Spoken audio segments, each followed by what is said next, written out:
I think we're connecting now, so should be getting started any second, and we're good to go. So good afternoon, everyone, and welcome to the Festival of Startups. And we're coming close to the end of what's been a very, very busy week with lots of things happening. We've had some fantastic speakers.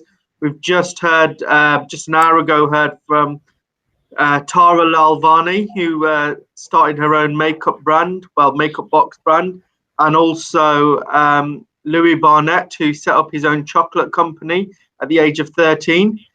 Some fantastic startups. We also heard yesterday from Piers Linney from Dragon's Den, and at the start of the week we heard from the founders of Lush, the founders of Graze, and also the founder of Cobra Beer, Lord Billamoria. So we've had some fantastic speakers throughout the week, all giving you lots of value on how to start your business.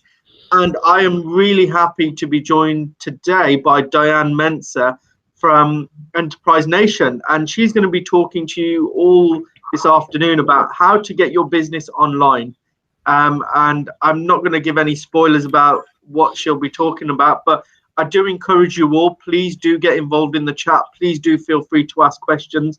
There will be a Q&A session at the end of this, and we'll be getting started with this all again next week. So next week we'll be focusing on marketing and other issues around starting up your business. So please do, if you know people that are starting a business and they don't know about our event, please make sure you share our event with them and encourage them to get involved. I'm now going to hand over to Diane. Thank you so much, everyone, and look forward to catching up with you at the networking session after the event. Thank you. Thanks, Wasim. Great introduction. Sounds like you've had some really great speakers and some panels and workshops, and I'm sure people have learned a lot this week and next week as well. So let me quickly introduce myself. My name is Diane, and I am Programs Manager at Enterprise Nation, and I manage programs with our partners, so including Amazon, for some resources that support small businesses, whether they're start, growing, or turbocharging. So what I'm going to talk to you today about is some of the content that we've partnered with Amazon on about helping businesses go online, specifically at this time when we do know that, if you're a brick and mortar business, you traditionally sell offline. It has been a challenging few months. So really supporting businesses to be more digital. And this e-learning content that I'll share with you is kind of one of the modules that we work through on the Amazon Accelerator. I'm going to give you a bit more detail about that. So I'm going to share my screen and hopefully everyone can see that fine. Perfect. So today we'll be talking about bringing your business online. So this conversation will be really good for anyone who's thinking about setting up a website to either sell product or sell their services, or for anyone who is currently selling something and hasn't really figured out what their digital presence looks like. We're going to go through a few really key pieces about how you move forward online, how you can make the most out of your website as a shopfront, and how you can interact with your customers through content. Firstly, I'm going to introduce a little bit more about Enterprise Nation, who we are and what we do. I'm going to give you some details about the Amazon Small Business Accelerator, why we started that with Amazon, what you can learn there, and what the next few months of the Accelerator looks like. And then I'll dive straight into the content. Now, you can look at everything I've gone through with you today. You can always revisit online as well. So you can check out the Small Business Accelerator and revisit all of these videos that we'll walk through. So a bit about Enterprise Nation. We've been supporting small businesses since 2005. We consider ourselves the most active small business support network, and we support about 500,000 small businesses each year. That looks like our community platform. So all of the online resources that we have, that's thousands of pieces of content. We have partner offers to support our small businesses with discounts and connections. We do a lot of training. So we have already, before we were hosting the Amazon Academy with one of our partners. And we used to do that up and down the country. And now we've taken more of our events online.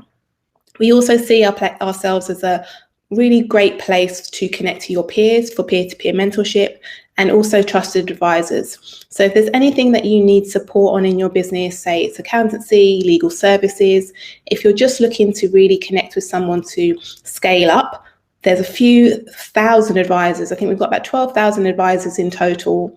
4,000 of those are accountants. So plenty of people to connect with for those milestone moments in your businesses. We also run sponsored campaigns. So we deliver these nationally on the topics that matter most to the small businesses. So we work with Facebook and female entrepreneurship. We work with Mercedes-Benz and Metro Bank and Salesforce on mental well-being through our Heads Up campaign, where we task our local leaders, 50 local leaders across the country, to host meetups, talk about the entrepreneurial journey, celebrate wins, and also commiserate on challenges as we've been going through in the last few months. We also really focus on student startups and sustainability. So we'll be running a sustainability campaign next year called Pay It Forward. And we have our student startups through the Next Generation program. So all ways that we can connect our small businesses to the resources, funds, and support that they need. We also really look at the data of our small businesses and look at what's measure what works within that.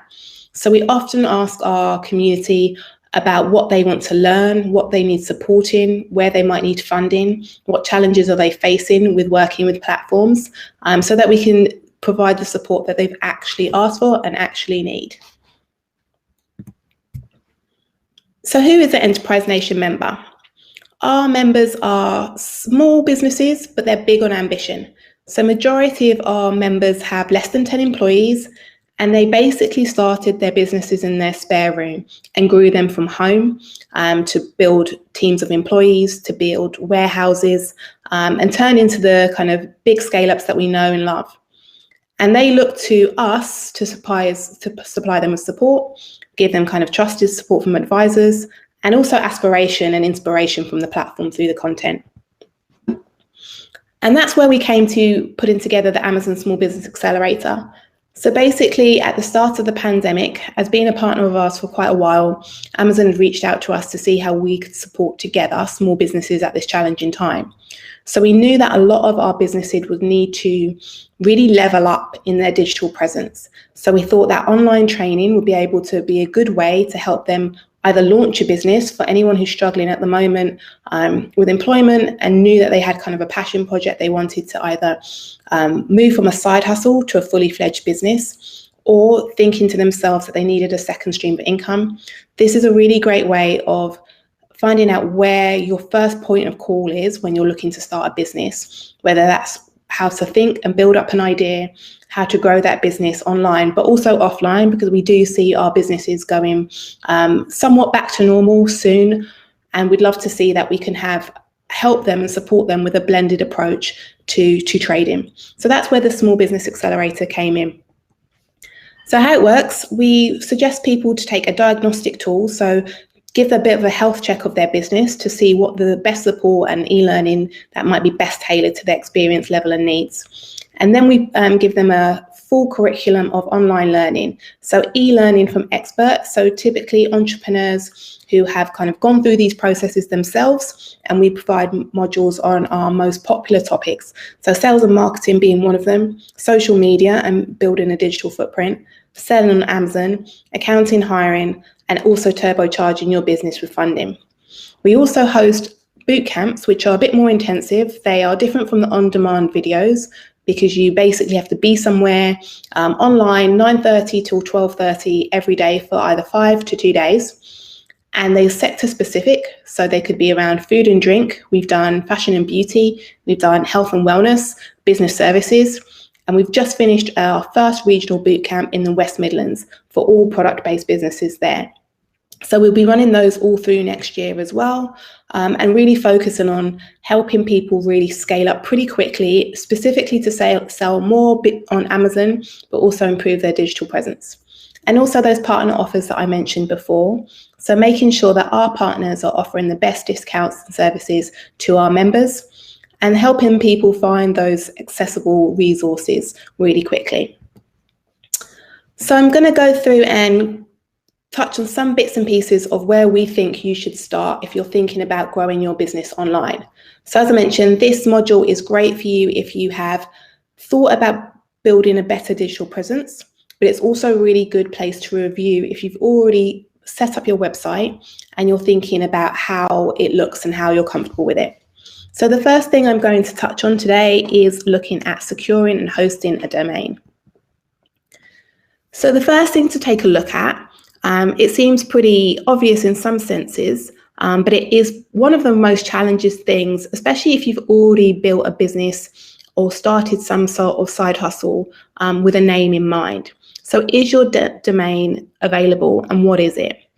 So you might have already started to take a look, and one of the easiest way of kind of finding out about domains is to look at the providers available. So we work quite closely with GoDaddy, which is here, and it's a great place for you to begin and see where you can search your perfect domain. So let's assume that we are thinking about, we've been making some flower arrangements before, and we're thinking about selling those now online and delivering them to people. So we're thinking about maybe something like floral gifts and seeing if we can search that and if it's available for us.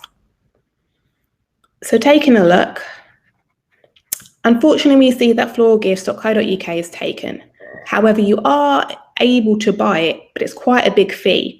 So what we'll have a look at and see if we can find a different version that could work for our business. So for example, we've thought about floral gifts and we like that a lot, but maybe it's not gifts that we're thinking about. Maybe it's more general. So maybe floral store is a possibility.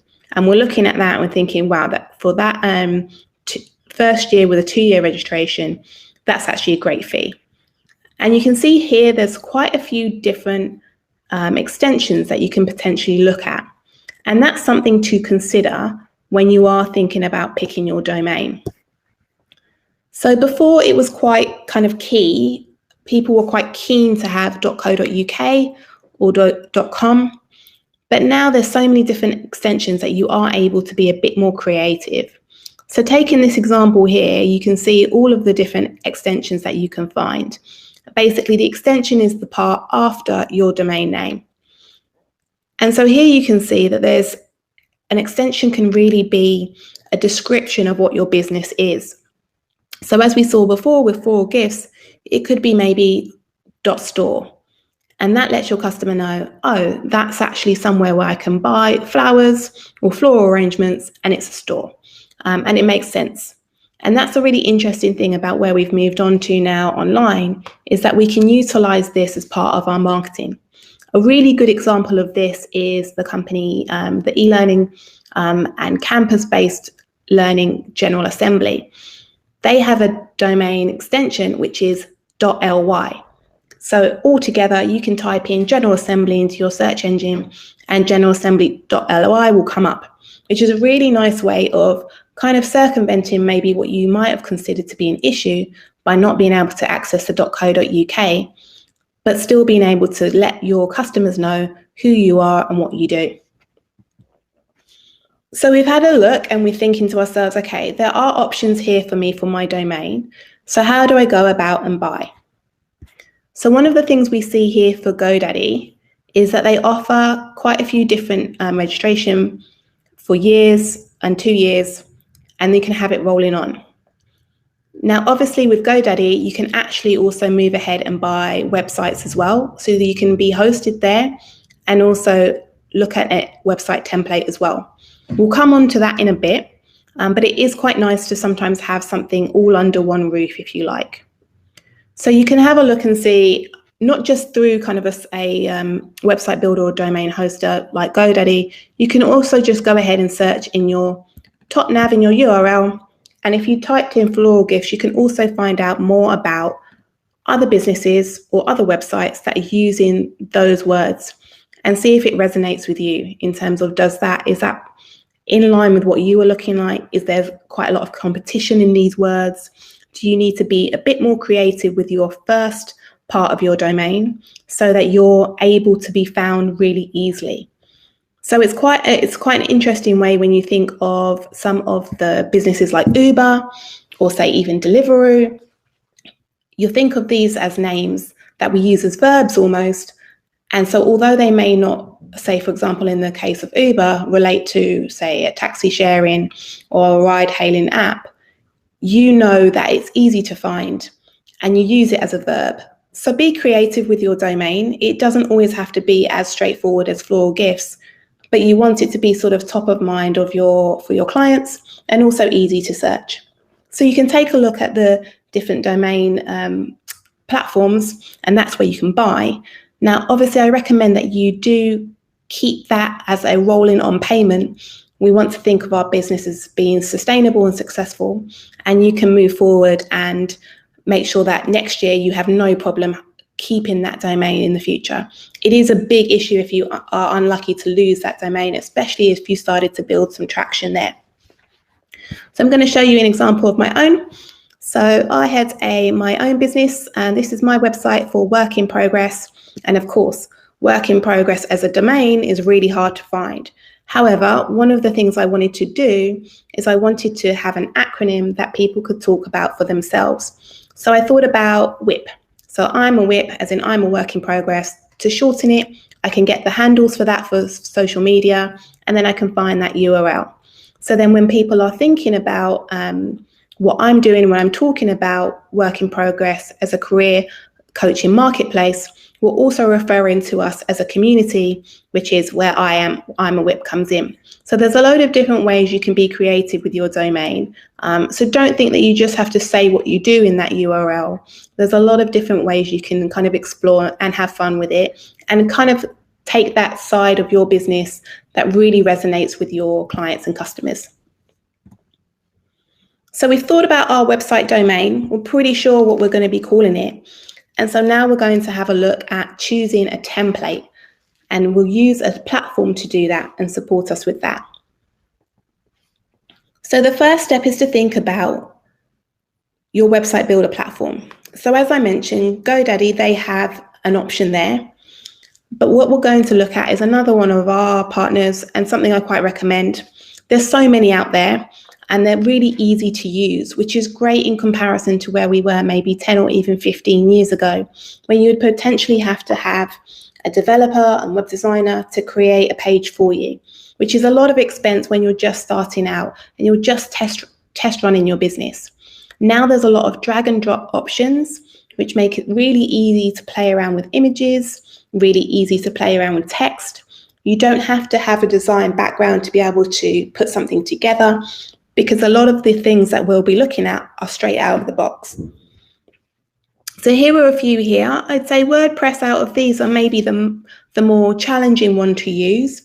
WordPress has been around for a really long time, probably the originator of all website builders here, and often used by developers too. I think the stat, it says about 80% of the websites online at the moment are built on WordPress. So very robust.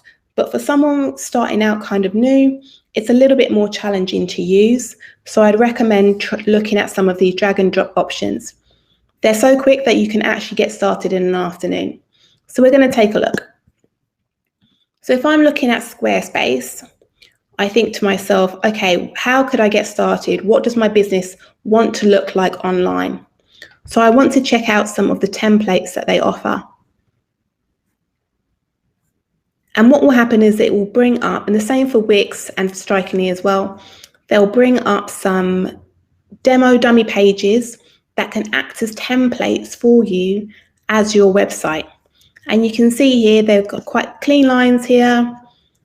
There's an option for shop here. There's more of a service stage here. So before you kind of commit to any, take a look and take a test run of some of these.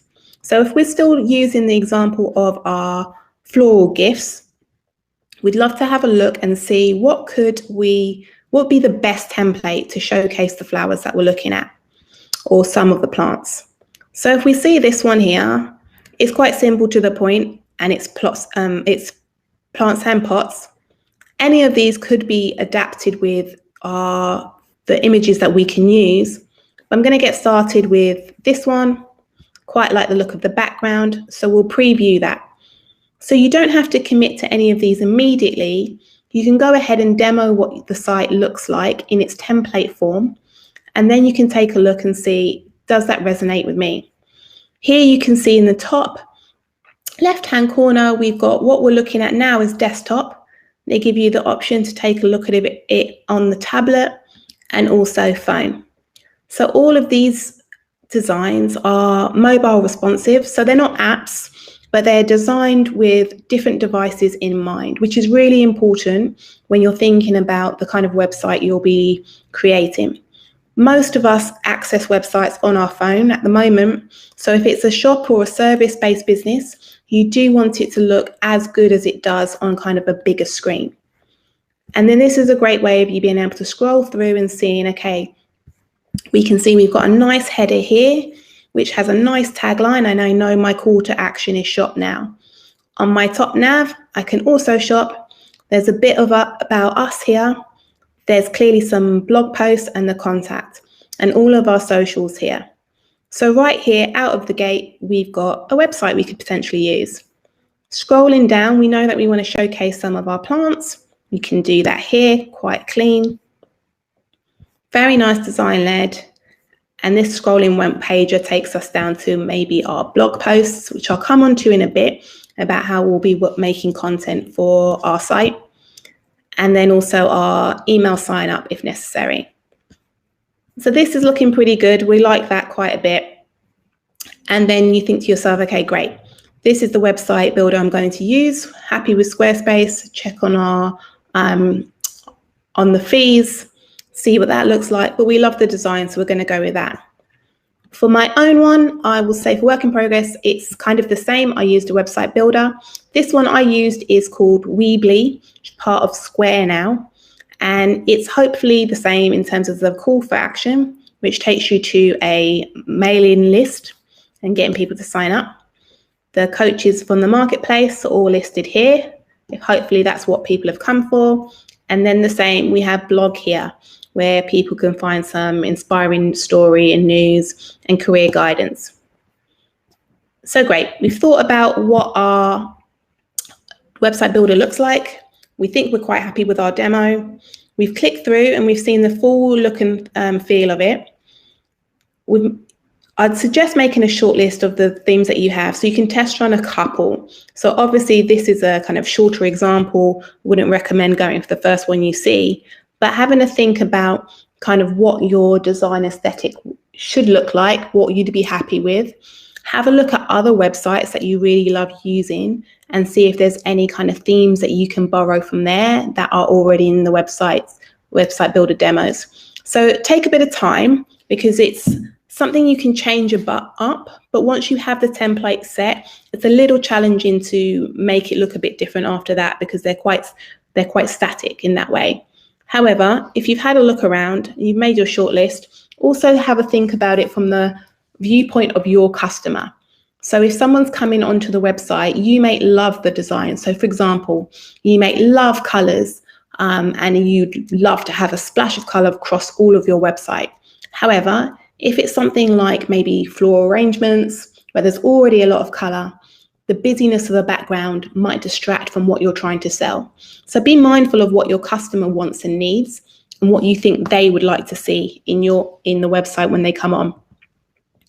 And it all comes down to kind of what your brand is and your brand identity. So have a think about the tone from your point of view as an entrepreneur.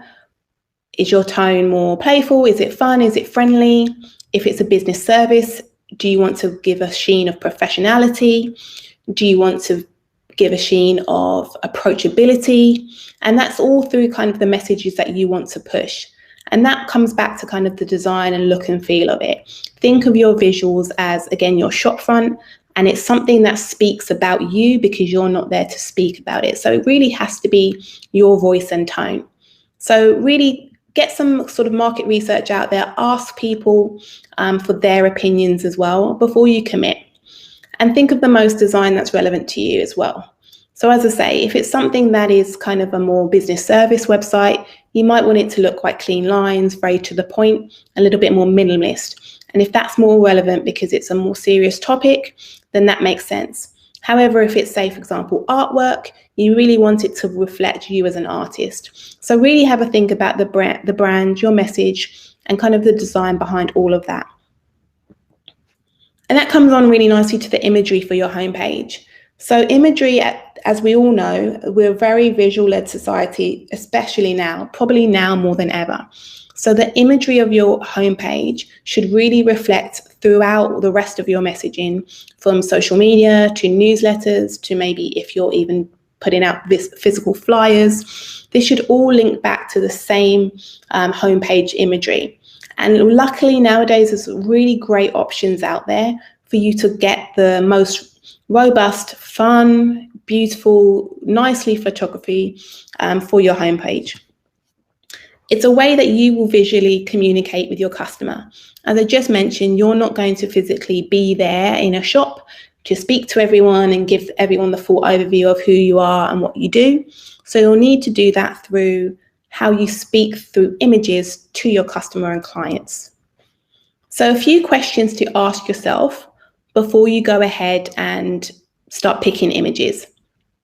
So what are you trying to sell? As we kind of talked about before, there's different sectors of businesses. There's different styles of businesses. It could be product-based, it could be service-based. So if you're trying to sell something, maybe a service, then your images should maybe reflect what you do and who you do it for. So there should be maybe consumers, your niche audience who you're trying to reach, reflected in your images, so that people, when they come onto the site, know that you are speaking to them. And think of a few characteristics. So maybe, for example, there's one element that you run through all of your homepage. So as an example, say you are an accountant or a money-saving expert and you consult with people how to manage their cash flow. Maybe you wanted to have something like a piggy bank or a little cash register. That's an icon that runs through your imagery. Something that kind of ties all of your pages together and also resonates with the audience so they kind of understand where you're coming from. A really good idea is to think of all these things, kind of what you're selling, your brand, the visual identity you'd like to portray, and create an image library of your own, which you can just do by saving imagery into, say, Google Drive or Dropbox, for example, and just save all of these so they're in one place that you can keep referring back to and utilize this. It will save you a lot of time in the long run, specifically if you're starting to create blogs and other content pieces, that you have one repository of images that you can use and is easily accessible to you. Now, a way to do this now, which is really great, is there's so many royalty-free images available. Now, you might go ahead, and it's something I do recommend when you're able to, is have someone take photos of your product or you as your service, or examples of you giving out your service, maybe as an event or through a webinar, for example, or at a conference, sort of you in action. So I do really recommend having actually a photographer take those images for you. They are really useful. Headshots in any kind of way are just good for branding across all digital media. So whether that's your homepage or whether that's your socials, having images that you've actually sourced and paid for are really useful. However, you've also got the option of quite a few different royalty-free images. And that's a really great way of rounding out some of the pictures that you've been sharing. So a good one that a lot of people use is one called Unsplash. And as you can see, just from their homepage, they've got a load of different libraries, different topics that photographers have submitted for people to use for free. So we're thinking to ourselves, okay, we are still looking at our plant business. So we're still looking at floral gifts. So let's look for some flowers that we might want to use, not to say that we sell, but potentially for our socials and potentially for any blog posts that we want to use. So we'll come on to kind of content and blogs in a bit, as I mentioned, but this is a great way of kind of informing people, but with a visual aid. So as I mentioned, there's a lot of different things that we're considering when we're using these images. So in this regard, you're thinking, okay, we are thinking seasonality. So specifically for flowers, what would work really well on the homepage for winter, summer, spring, autumn. We'd also be thinking for occasion. So who are we trying to sell? Do we sell our flowers specifically to wedding parties? Are they more for An outdoor arrangement? Are they something that goes across, say, an archway, or are they much smaller? Are they bouquets? There's so many things, and that's why you have to remember, focus on what you're trying to sell when you're looking for imagery. So you could go on for hours through here trying to find an image that works for you, which is why I say it's something to come back and forth to build out your library. And really interesting way of finding kind of really good, high quality images that you're allowed to use. As I say, they're royalty free. You don't have to, you can support your photographers through Unsplash, but it's a really great way of kind of bulking out your homepage with the images that you need at a much lower cost. So make sure you have a look at this. There's another one as well that is another royalty free platform called Pexels. That's Pexels, and both quite similar. They also have videos as well, so it's something you can maybe add to socials and for your homepage. So there's lots of different things here, and we can always scroll up and think, what are the different topics that we're looking for? So it's a really useful way of kind of building and saving some of these images. Definitely something I've used in the past and continue to use when we're putting events together and campaigns together for Enterprise Nation as well. So we've been talking quite a bit, keep coming back to this bit about blogs and content. Now, I know if you're thinking to yourself, well, I'm selling flowers, so what do I need to say about that? You just have to see the flowers and buy them. However, one of the things we need to think about when we're thinking about content is it supports our SEO, so our search engine optimization. It also lets our customers and clients know that we're experts in our field because we're talking and writing about the thing that we do and sell. And it also gives people a lot more insight into who the business owner, who the team is, so that they feel confident to buy from you in whatever capacity it is. So it is something you need to think about. Most companies have some sort of content, some sort of blog on their webpage. So it's really important that it's something you consider doing and keeping it fresh, making a habit out of it. So the main thing to think about when you're writing content is it evergreen? As in, does it last today? And is it as good now as it is in 6 months to a year's time?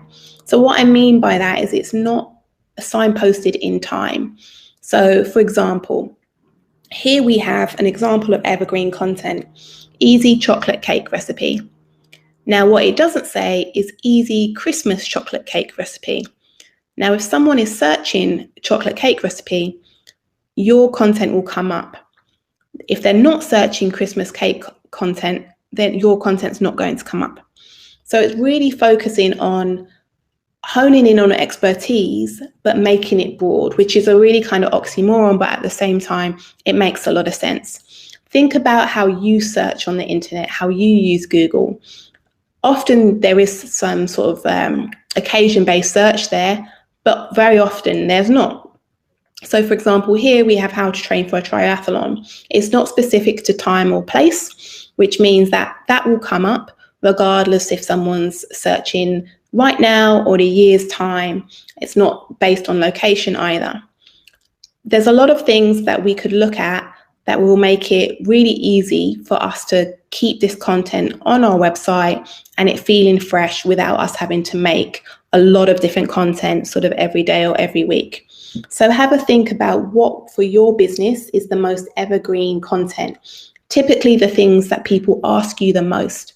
So if there's a frequently asked question, then that definitely sounds like it's evergreen content that you can think about and use. So as I say, start with your customers with that frequently asked questions or themes that come up all the time, or when you meet a customer or client, you can predict what they're going to say. Then go ahead and write some content around that. Now, this is the time when you maybe want to take it offline, get a big piece of paper and just brainstorm all of your ideas on a big piece of paper. Think of it as a mind map where you can just pop everything down and then start to pick out some of the bits and pieces that will really work long form. Another good opportunity here is once you've made your brainstorm list, is start to think of keywords. So I touched on search engine optimization really briefly, and we're not going to go into that for too much detail because it's a whole nother module that you can find on the Accelerator. but have a think about keywords that people search. So we'll kind of go back to our first option. I know we're thinking we're supposed to be looking at flowers, but we'll use this cake recipe. So we know that people are potentially looking for chocolate cake recipes. Now, what we've put there is we've put easy chocolate cake recipe. So we're kind of playing to our audience who likes baking, but isn't that great at it yet. So we want to make it simple for them. So we're going to call our headline topic Easy Chocolate Cake Recipe. So think about it from the time of your consumer in terms of what they might be searching for. There's also a lot of different tools that you can use to support you in picking your keywords. One of them is a free tool, but does have a paid subscription called Uber Suggest. That's UberSuggest. And that's somewhere you can put in keywords, search for keywords for your competitors, and also find alternative keywords. It gives you an idea of the ranking and the difficulty of being ranked for those keywords too. So you can see kind of what the challenge would be for you to kind of pop up in search and see what your competitors are also writing at. And you can see what gives you some inspiration. Okay, if my competitor is writing about X, then I should also write about X, but make it 10 times better. And again, put that evergreen hat on. So always think to yourself, not quite just in the present moment, will this be relevant in 3, 6 months to a year's time? You can update your content for sure and make sure, especially say, for example, if you're, a digital marketing expert, that's something you definitely would need to keep fresh because things change so quickly that you'd need to make sure whatever's kind of your expertise and that you've been showcasing on your blog is as relevant as possible. So I would say that's one of the examples that it's kind of evergreen content because someone would search how to master social media. Your content can come up, but you would have to maintain that piece to make sure it's not out of date. That comes back to kind of writing quality content. Now, there's a lot of things out there to say whether you should have long form or shorter form pieces. Think about what your capacity, what your bandwidth is for that. There's some people that say sort of 1,200 words is perfect for a blog post. Other people say 800 is better. Have a test, have a play and see what you're able to do, how much you enjoy doing it, and kind of work within those parameters. And we kind of touched on this as well, update your content. If it is something where something new has come out and you think it should be referenced, then definitely go ahead. No need to leave it sort of there to stagnate. Another piece of really important content that I think people often overlook when they're building out their website is the About Us page. This is another option for us to be able to explain who we are, what we do, and why we do it. Specifically if you have a team as well, but even if you don't, I would say especially for solo entrepreneurs, the Who You Are page really gives people an insight to what is your passion project, why did you start this, where did it come from, what's important to you. And I think that's really key at the moment, as we know that so many consumers really go towards brands who they feel are on the same sort of values as them, care about the same things that they care about. So it's kind of a really great place for you to have that housed so that people who are curious more about you and what behind the scenes might look like, is they can find that out. So you can give a whole lot of information about how you do what you do, but what's really important to your clients is also what you do and how you do it. So you're kind of giving an example of all the services that you offer, but you're also being specific about how you do it and sort of why. And it's really important that you kind of think of the visuals of this page as well. So it's more than just a blog, without imagery. It's maybe showcasing you, your team, pictures of you in the kind of, again, with that brand identity. So if it's something where you're thinking it's a business service that you should be sort of professional, you can also be personable so that people find your service approachable, right as if you were talking to someone. So have it as a sort of conversation and also try and be sort of engaging. So if it was a business service, say an accountancy firm, it doesn't mean you can't be engaging with the kind of information that you're giving out. So for example, this might be an option where you can pop in some tips maybe cash flow tips or accountancy tips, to make it really interesting for people to actually read that page, while still finding out about kind of why you do what you do. So you can absolutely get creative with the About Us page. So in a nutshell, it's your story as a business and also you as a person. So if you are the founder stories do really well. It also highlights you as an expert in your field. And that's a really great way of kind of raising your profile. If someone's maybe reaching out to you for, say, a speaking engagement or something, you can find your About You page can tell people what they need to know about who you are and what you do. It's also a really interesting place to pop some proofs or social proof about your successes. So maybe if you have any client testimonials, any kind of fun personal information you are comfortable sharing, any of your social activities as well. So for example, if you're a marathon runner and you want to pop that in, kind of gives a whole holistic view of who you are as a founder and the relevant experience of you that you have in this business, either before or after. So you can always refer back to what you've done before. And of course, the photo. So this is where I'd say kind of get someone to take a nice photo of you all, either as a group or as you're on your own. Just a nice way of people knowing about the business from not only just what you sell, but kind of who sells it. So I'll give you an example here. Let's go and see if we can find my About Us page. So the About Us page for me will come up about kind of, again, who it is that does what we do. So a hub where you can seek advice and connect with peers. And then a bit of picture of myself and kind of what you kind of fun stuff to know about me and why I'm doing what I'm doing. And the same for Enterprise Nation. About Us page has all of our team.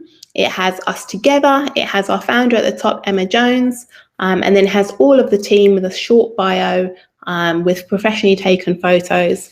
And it's just a nice way of finding out kind of the behind the scenes of the business, as well as just kind of who you are and what you're selling.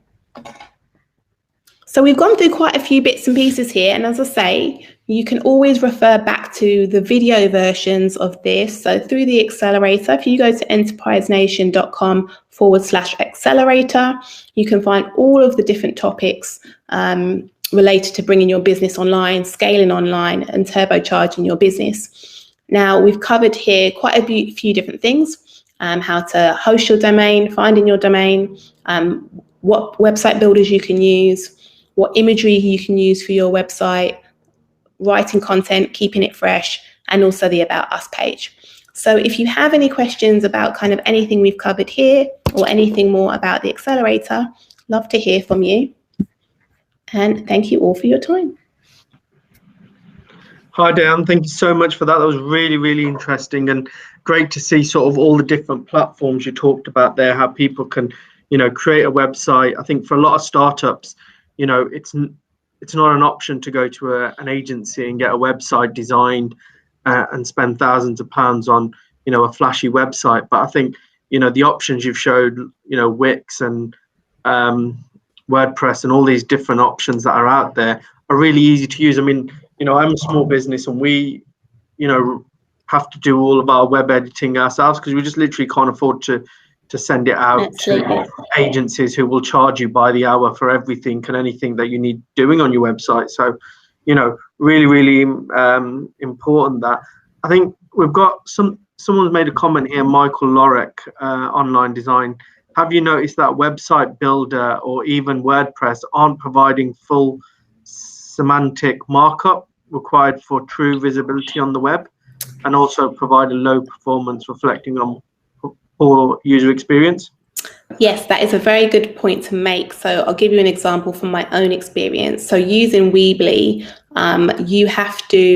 it's not very clear and good point to raise. It's a great place to get started and just to have it, but it's a lot that you need to still maintain. So this is kind of just where to begin, but there's a lot more you need to do. So an example with Weebly is basically on their website builder, they have what I've just kind of shown is the preview, and you can edit that with a drag and drop. There's another kind of flip to the drag and drop where you put your keywords and where you can put those semantics in. but otherwise it's empty. And it's not that intuitive to know to do that, basically. So that's something I would suggest when people are looking at sort of SEO, is to raise their hand for advice. So speak to maybe an SEO expert, or start to look at e-learning around SEO, because that's a whole nother beast in its own.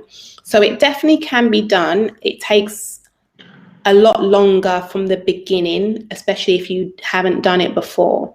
So I would use mine as an example. That was something that you have to remember for each page that you change, that you have to look at the keywords in the side, or else it's just blank and it just is not going to be ranking or showing anywhere. So using a website builder doesn't take away from, you're still able to plug in kind of your Google Search Console tags, but you have to know to do it. So that is the one thing I would say for website builders, is that you can definitely make it look nice, but there's work still to do, and work still to do on any website, whether you have a developer or designer or not, to make sure that you're ranking for those keywords. So yeah, that's actually a really good point to make. Brilliant, fantastic. And we've got another point here from Ross Mitchell. People talk about a hero shot containing a very short pitch at the top of the homepage. What do you think? I have got a tag. So on mine, I have a tag which is kind of explaining everything we do in that, and it is that same header that I use throughout all socials. So that's kind of like my hero shot. For Enterprise Nation, we also have the same, and we call them a homepage hero, but that changes every month. So that has the pitch, and it also has a visual as well that people can learn more. So I think I think you'll know yourselves, people who use the internet, we don't scroll all the way down to the end of the page. So use the top part of your screen to do the most, is what my advice is. So I remember historically it used to be above the fold and below the fold, and those sorts of terms are no longer. We're now talking about sliders, heroes, and all these sorts of stuff. Can you draw some more light on, in terms of, what you should have at the top of your site in terms of menu bars and functionality? I think one of the issues you do get is when you're putting your own images into a WordPress site, and when it does become when you move from mobile to desktop, and what it, you 9 times out of 10 you're designing on a desktop. Yeah, and then you're looking on the mobile. You're looking on the mobile, and then how do you get those pictures to sort of, what's the best type of pictures to use on those hero sliders to make sure they're not getting distorted and they don't look. Do you know, it's still a challenge, even for us, and we have developed or have a tech team for Enterprise Nation, that is still a challenge. Like every time we have to refer back to what has it looked like here and what does it look like on mobile, and it's always wildly different. So one of the things we kind of, I'd say, take it from the Enterprise Nation point of view, because mine is static at the moment. So what we try and do is have just those two images, so it's text and an image, and that pretty much stays the same with then our top nav. So our top nav is actually probably our most used part of our website, because it tells everyone what we do. So it's advice, events, community, and that's what people come to our website for, all those three things. So that way, even if, so what it will look like is, on desktop, we have our kind of elevator pitch here and our homepage heroes here, and then our top nav on desktop, and then on mobile it switches around like that, but our top nav never changes. So at least that way, anyone who's come to our site, regardless of device, can come for what they need. Our search bar is also there, and if you have a lot of products, say, or a lot of different services, I would recommend maybe adding the search there to save people kind of scrolling down and not finding what they want and bouncing off. So I would recommend kind of having those three kind of top line things people come to your site for, a search bar if you can, and I think that can kind of take away, and then I think people forgive you if things render not as you'd hope they would render, basically. Okay, another question here from Lucy West. I've been advised to use a Shopify website to sell my products. Is that the best site to use to sell products, or would you recommend another website hoster? I can recommend Shopify. I haven't used it. A lot of these website builders now have Shopify as a plugin or integration anyway. It's very easy to use, and it nicely matches up with your Stripe payments, which also nicely matches up with Xero. One of the things we're doing quite a lot of at Enterprise Nation is working with partners whose platforms all integrate with each other, so that you can kind of have a toolkit where we know that this all works and meshes nicely together. And I'd say Shopify do it really well. But you don't have to just build it on Shopify. You can use a plugin or integration as well. So if you preferred the look of another template, you can also still have a plugin or have an integration of Shopify if that's your preferred. For mine, I think mine was just through Weebly for my checkout system, and it worked okay, but it was only services. So if you have high volume, Shopify supplies you with support for your inventory too, as does Square as well. So something to look at as well. So there are a few, but Shopify is kind of the best known, and a really well trusted. Big companies use Shopify. Fantastic. And just off the back of that, what would you say the best payment gateways are for online shopping? I know you mentioned Stripe, and that's one that I use and I find is probably the best, but are there any others that are challenging Stripe? I know PayPal's a popular one, but yeah. very expensive, isn't it? For small business, I would recommend Stripe. PayPal is very expensive for both sides, even for the user, for an individual and for a business as well. I mean, in all honesty, Square as well, actually. Square is a payment gateway.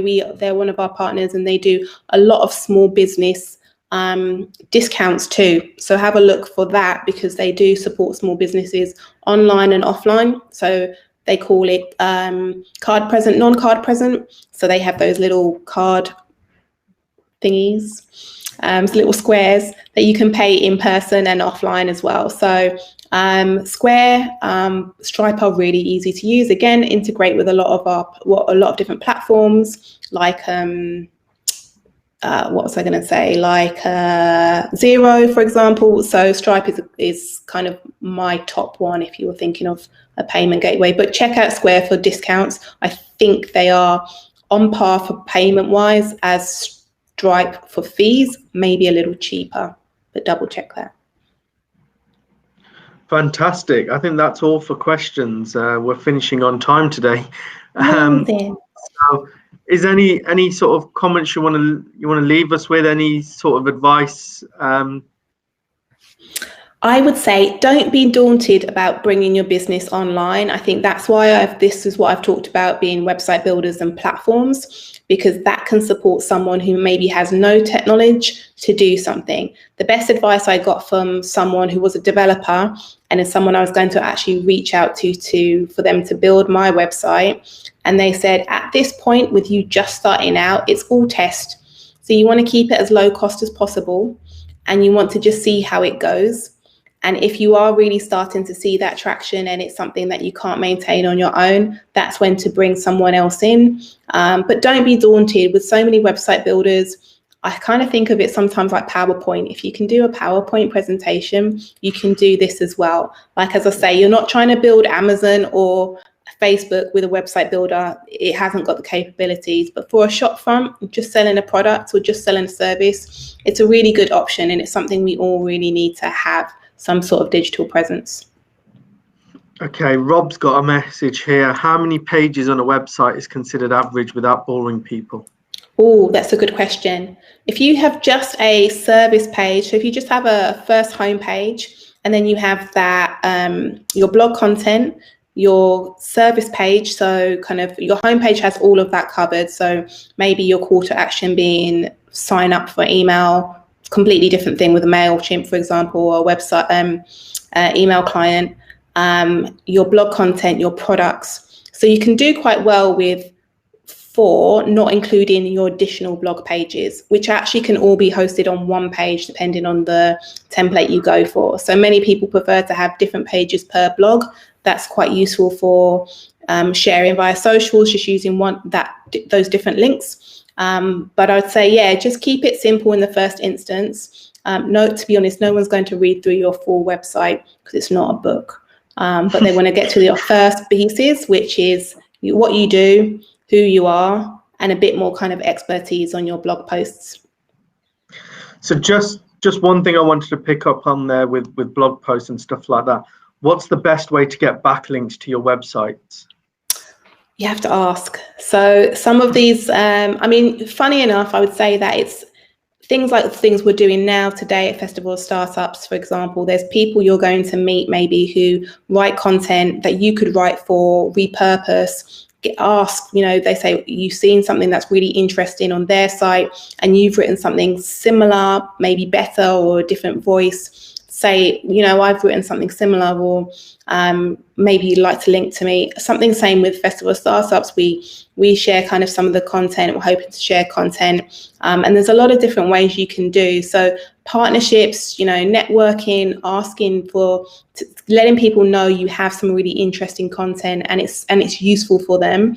You know, not demanding, but suggesting that you have good bits and pieces. So yeah, backlinks are kind of like business development. I think you have to kind of put yourself out there and pitch yourself so that you can get some of that traffic. But once you do it, I mean, it's really great opportunity to see that, see you rise in the search ranks as well. And again, just for raising your profile, being known as the expert in your field, because you found yourself on different kind of bits of content, news articles, and you never know where that can kind of take you. So a lot of networking to do, but very useful.